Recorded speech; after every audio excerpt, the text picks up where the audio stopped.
Ceux qui guettent le quartier chinois maintenant, c'est des gros projets de développement. On croit que le quartier chinois est en risque d'extinction. Puis on veut absolument de protection contre ces projets de condos de luxe.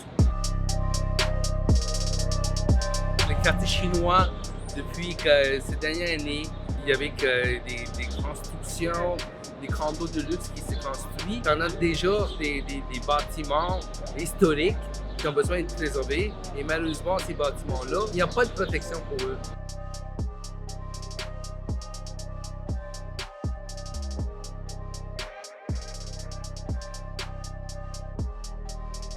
Le quartier chinois, pour nous, c'est vraiment une question d'identité. Vous devez comprendre les origines du quartier chinois en Amérique du Nord. C'était surtout des sanctuaires où, effectivement, les communautés asiatiques puissent se retrouver.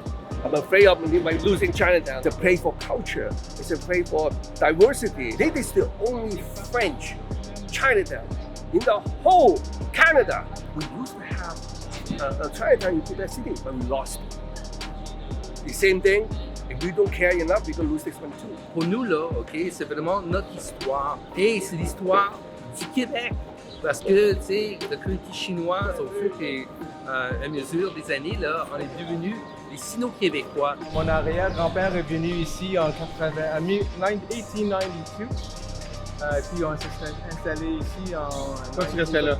Oui, c'est mon appartenance, c'est immense. Ça a été racheté par Chédrick Conduit. Oui.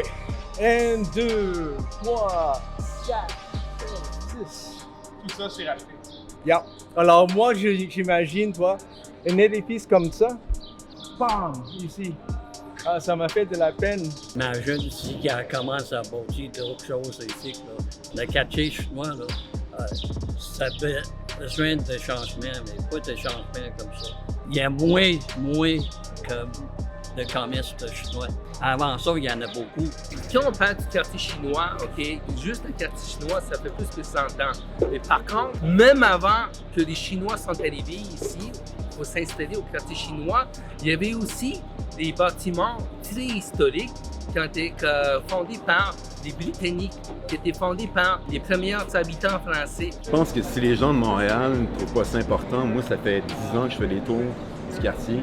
C'est un des plus vieux quadrilatères du quartier chinois. En fait, c'est le plus vieux quadrilatère du quartier chinois. Les gens disent peut-être « Ah, c'est l'histoire de la communauté chinoise de Montréal ». Évidemment, c'est leur quartier, c'est le quartier chinois de Montréal.